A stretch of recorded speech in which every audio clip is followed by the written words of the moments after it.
आणि गेलं हळूहळू जाता जाता सगळंच जातं. मग आता हे वाटण्या करून हे करू आणि मग त्याला त्याची ओढ लागत. इकडं कोण बघत विसर करतो. म्हणून अशा पद्धतीनं असणार नाही का ते म्हणते एक म्हातारं त्याला एक होतं एक पोरगं उन्हाळ्याचे दिवस वैशाखाचा महिना पुन्हा पाऊस लागल म्हणून ते पोरगं पत्र खाली वर करायला गेलं वरती. म्हाताऱ्याचा लय जीव त्या पोराला, मोठं पोरगं त्याला पोरगं झालेलं ते पत्रवर म्हणजे भाऊसाहेब खाली उतर ऊन तापलेलं आहे, उन्हाचा चटका लागन तर आजारी गिजारी पडस. आता ते पोरगं म्हणलं दादा उतरतो, हे ढग आले तर पाऊस पडन पुन्हा गळण. नाही नाही म्हणे तू खाली उतर म्हणे तुला ऊन लागण येऊन. अरे उतरतो, नाही नाही उतर. ते म्हणे म्हाताऱ्या मला पत्र काम करू देतो का घरात बस म्हणे तू जाऊन बघतो. एक तर तू करीत नाही मला करू देत नाही, ते करू दे ना मला पत्राचं काम. म्हाताऱ्याचा एवढा जीव होता. ते म्हणे काही तो भाऊसाहेब काही आपला खाली उतरत नाही. त्या भाऊसाहेबाला तर आम्ही पोरगं होतं पाळण्यामध्ये. म्हातारीने ते पोरगं घेतलं आणि ते उन्हात आणलं असं धरलं आणि तंबाखू चुनालून वर बघायला. त्या भाऊसाहेबाचं लक्ष गेलं म्हणे. अरे म्हणे दादा डोकं फिरलं काय म्हणे तो, त्या पोराला ऊन लागल ना म्हणे. हे म्हणतोय मग ठरलंय. तुझं काय ठरलंय? मोह पोरग उतरल्याशिवाय याला मी घरात नेणार. माझं पोरग उरलं ते म्हणला हे उतरलं मग, ते म्हणलं हे नेलं मग घरामध्ये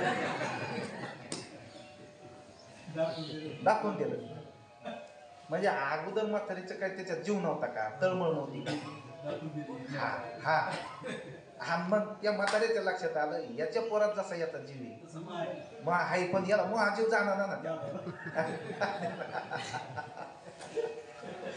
माझा जीव त्याला त्या काय आहे ना जाणार ना त्याला.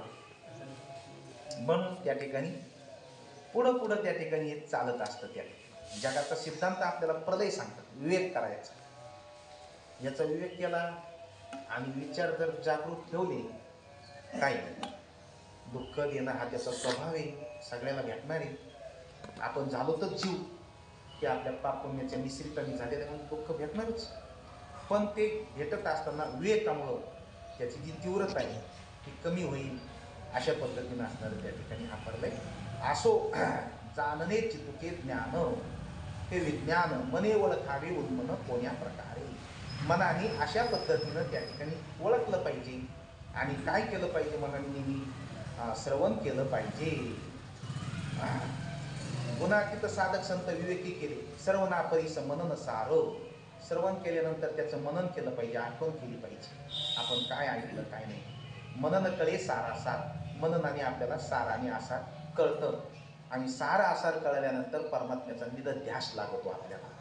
आणि निधध्यास झाला की साक्षात्कार होतो, आहे का नाही. पण पहिली पायरी कोणती आहे? श्रवण. श्रवण भक्ती ही पहिली काय आहे? पायरी. श्रवणाने मनन होतं आपलं. मनन करायचं. मननाने निधीध्यास लागतो देवाचा. करमत नाही मग देवाकडे यावं वाटतं. आणि देवाचं सुख नाशिवंत सुखापेक्षा अक्षय आनंददायक त्या ठिकाणी.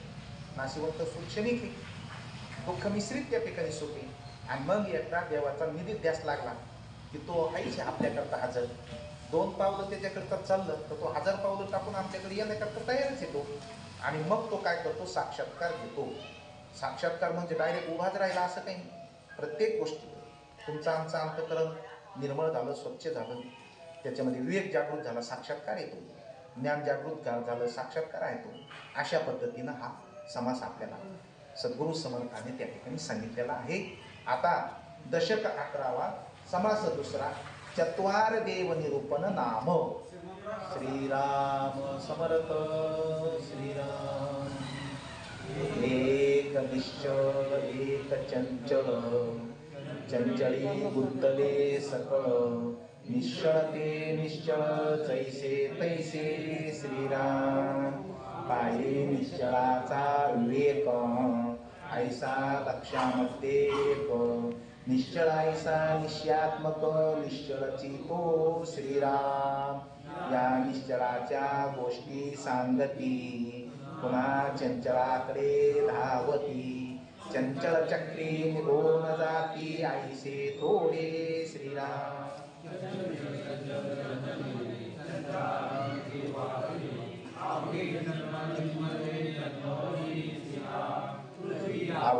चंचलाकडे करणे तितुके चंचली घडे चंचल सांगुनी निश्चळी पवाडे ऐसा कैचा श्रीराम चंचल काही निश्चळेना निश्चळ कदापि चळेना नित्यानित्य विवेके जाना उमजे काही श्रीराम काही उमजले ते नुमजे काही समजले तरी न समजे काही बुझी तरी निर्बुजे किंचित मात्र श्रीराम संदेह अनुमान आणि भ्रम अवघा चंचला मध्ये श्रम निश्चळी कदा नाही वर्म समजले पाहिजे श्रीराम चंचला कारी तितुकी माया नाईक जाई दान तोर मनावया कार्य नाही श्रीराम सकट माया विस्तारली अष्टदा प्रकृती भापावली चित्र विचित्र विकारली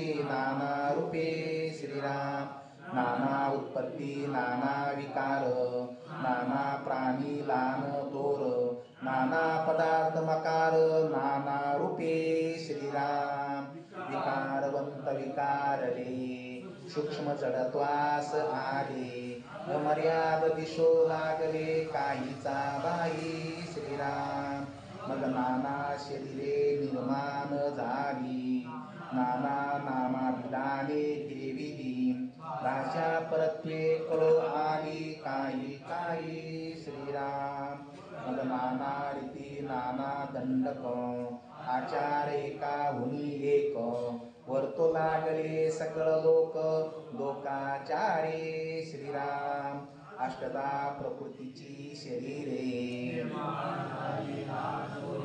पुढे